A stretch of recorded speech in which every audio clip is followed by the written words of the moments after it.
Graças a Paz, queria compartilhar uma palavra nessa data, dia 31 de outubro, relevante ao tempo e ao momento que a gente está vivendo. No início de tudo, a Bíblia apresenta para a gente que a terra era sem forma e ela era vazia. E havia trevas sobre a face do abismo, sobre a face das águas. E aí vem então uma palavra, né? Tudo começa através daquilo que Deus disse e daquilo que Deus vê e daquilo que Deus dá nome. Disse Deus: haja luz, e houve luz. Então ele dissipou, em primeiro lugar, as trevas, o início da criação de uma nova, de uma existência, de um nascer de um novo dia, de um novo tempo, de um segundo ato, de um momento onde, no primeiro ato, as trevas aparentemente parecem que vão avançando, que vão dominando, que há um vazio, que há um caos. Entra de pronto uma palavra no tempo da criação. E nesse tempo da criação é que Deus trouxe luz ao momento, que Deus trouxe uma luz. Ele disse que haja, é o haja de Deus, é o haja de Deus diante das trevas, é o haja de Deus diante daquilo que o Pai tem planos e propósito para criar. A Bíblia vai dizer que o Deus dos séculos presentes, deste século, cegou as mentes dos incrédulos para que eles não discernissem, impedindo de serem iluminados pela luz do conhecimento, pela luz da verdade, né? E sendo alcançado pelo Evangelho da glória de Cristo. Jesus se apresenta como: eu sou a luz do mundo, aquele que me segue de maneira nenhuma andará em trevas. Paulo, a respeito disso, ele chega a colocar, né, aquilo que ocorreu na mente, de uma vaidade na mente, que estão obscurecidos, sem entendimentos, separados de Deus, afastados de Deus e na ignorância daquilo que te falta de conhecimento, da dureza do coração, daquilo que é uma cegueira espiritual. Para esse tempo, para essa hora, Deus tem uma palavra.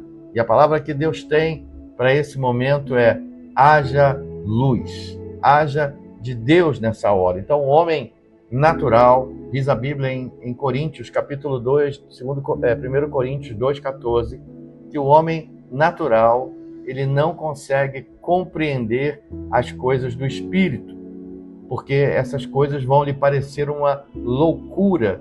Por isso a Bíblia diz da loucura da pregação do Evangelho. De maneira que a gente consegue olhar e entender algo tremendo sobre isso, né? E a Bíblia vai dizer, né? Mas é o homem natural.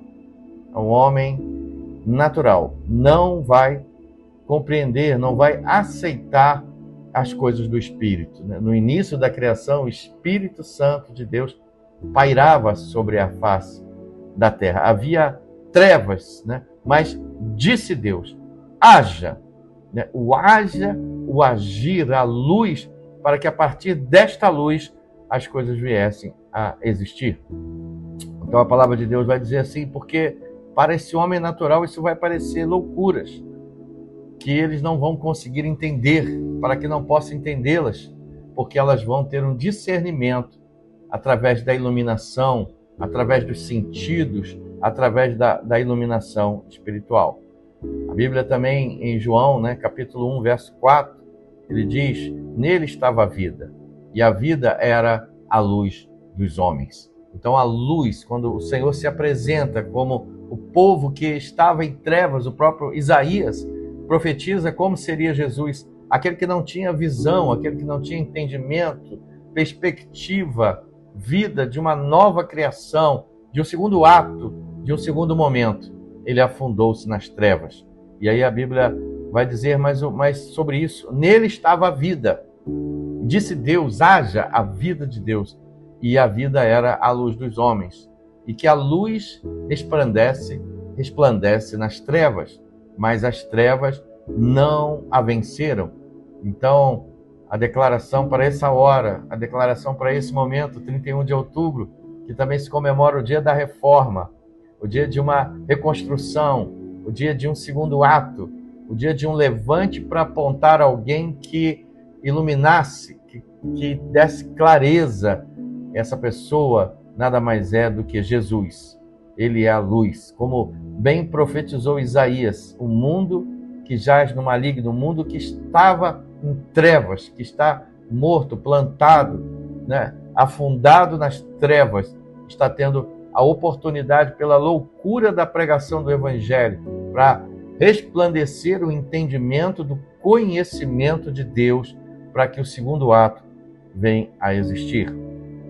Então a gente pode, a partir disso, entender que tudo há um tempo determinado, e se cumprir a plenitude dos tempos, e se cumprir o momento do ato, do primeiro ato, onde Jesus é profetizado e ele aparece apontado por João, e agora no Evangelho também, não do João, não do João Batista, mas do João, do discípulo amado, do discípulo de proximidade, alcança o ápice da revelação, do tempo, do momento, do segundo ato. E desse segundo ato, a grande clareza é que Deus tem um encontro. Deus tem um grande encontro com você.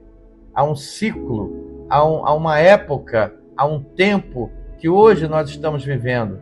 Nesse ano de 2025, 31 de outubro, há um momento marcado para um ápice de um segundo ato, de entendimento que a promessa que diz respeito ao tempo que estamos vivendo, ao tempo da manifestação do Espírito Santo, iluminando, trazendo, na verdade, um avivamento.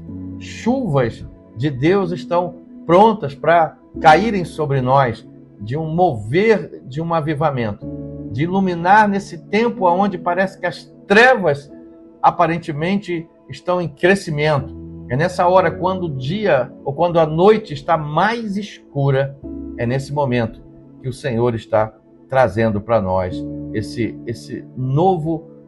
segundo ato, esse momento, né? É entender essa parte, é um lugar marcado para esse encontro, é um tempo de agendamento para o Brasil, um tempo de agendamento para o mundo, um tempo de confronto, aonde o choque, aonde a mudança, aonde nós aguardamos a promessa de um derramar do Espírito Santo para essa hora, que há de se cumprir. Há uma palavra que vai provocar isso, que vai abrir um ciclo poderoso, que o reino de Deus está entre nós, que vai apontar daquilo que vem como o governo, como uma flecha, como Deus está usando os atos proféticos dessa hora, onde as trevas e a ignorância tentam avançar, talvez na data de hoje, do pensamento, daquilo que se entende, de uma comemoração que veio há 2000 anos ali, em relação a isso que surgiu, que invadiu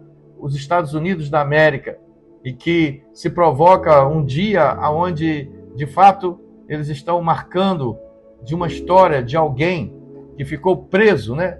Que ficou entre o encontro dos mortos dos vivos, é uma lenda, é algo marcando uma força maligna, né? Onde a cultura que se deu da lanterna, da abóbora, onde um homem ele se coloca num lugar e engana o diabo e diz que não pode ir para o inferno, e quando ele morre, ele também não pode ir para o céu porque tem pecado. Então diz a lenda que esse homem com uma lanterna, ele fica vagando, e acharam a figura da abóbora para colocar uma lanterna, falar que um morto, né, está preso entre o céu e a terra, né? É algo de cultura maligna, que falta iluminação, que falta o conhecimento, e as crianças, as pessoas saem nessa data para comemorar, para celebrar algo ligado a uma coisa conectada a um morto que anda sobre a terra, a uma mentalidade, a um pensamento, a uma lenda maligna que, na verdade, é abertura de portas para visitação do mal, que são brechas de afronta, de conhecimento, onde nós hoje estamos esclarecendo que o plano e o propósito de Deus é haja luz e houve luz. Então Deus está mostrando um ciclo, um tempo, onde esse fechamento vai acontecer, onde Deus usou profetas do passado para profetizar que um segundo ato, onde as trevas recuarão, onde o nome do Todo-Poderoso reinará, onde a glória, aquilo que está profetizado de um avivamento, de uma luz, a luz que é Cristo, vem para as nossas vidas. Então é o momento ápice da glória, de um ciclo que vai se fechar, de uma hora, de uma oportunidade que vai acontecer, que haja luz e houve luz. Que Deus abençoe a sua vida.